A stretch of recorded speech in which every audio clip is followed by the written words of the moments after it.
J'aimerais vous parler d'un article du Journal de Montréal qui est paru récemment.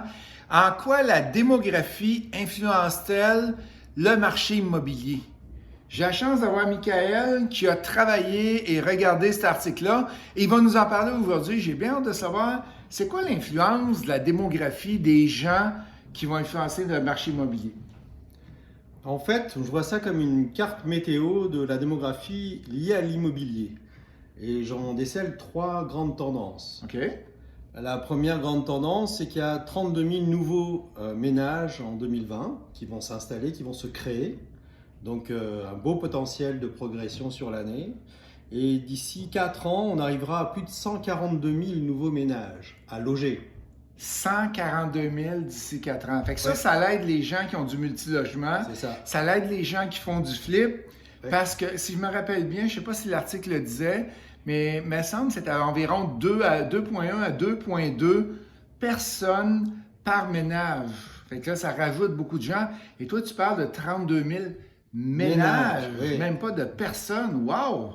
Parce qu'en fait, il détaille bien dans l'article, c'est assez bien fait sur les logements étudiants vont baisser, mais c'est les logements à service et les copropriétés qui vont monter. Donc OK. on est bien sur des ménages en termes de demande sur le marché immobilier. OK, parfait.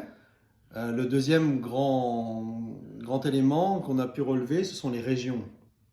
Où est-ce que vont aller les 32 000 personnes au Québec? Tout à Les Montréal 32 000 ou, ménages, pardon. Ouais. En fait, on va avoir à peu près 60%, c'est-à-dire 19 000 nouveaux ménages qui vont être sur la grande région de Montréal, OK. que l'on connaît tous. On va avoir aussi une baisse de la démographie sur certaines régions, comme le Bas-Saint-Laurent, comme Lac-Saint-Jean, Saguenay, comme Gaspésie, OK.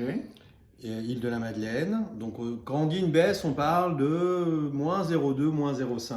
OK, Donc, c'est pas beaucoup. une petite baisse. Il ne partira pas 20 de la Voilà. population. Donc on peut encore investir là-bas. Ouais, mais... c'est ça. Et dans les journaux, ils aiment bien aussi faire un peu d'emphase là, pour dire c'est une baisse. Et puis on est assez stable en Abitibi et en Mauricie. Donc ça va, c'est plutôt assez dynamique.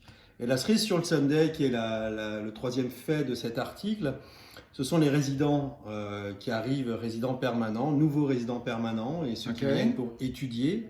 OK.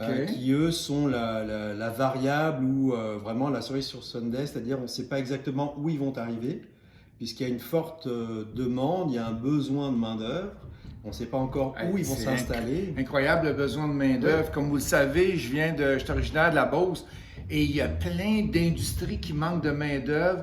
Fait que ils sont rendus avec des Russes, des Français, des Mexicains, des Portugais. Des Philippins, Qui vont aller partout. chercher pour être capable de juste fournir aux besoins que les gens ont en usine. C'est incroyable Il les faut les besoins. loger. Là.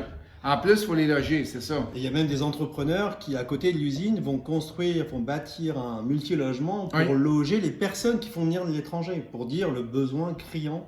Mm. Donc, il y a de la place pour tout le monde. Il y a encore de très très belles affaires à faire partout, à grandeur du Québec. Donc, Ben, allez-y. Ben, merci beaucoup, Michael. Avec Tu as plaisir. très bien fait ça. Merci. Merci. À bientôt.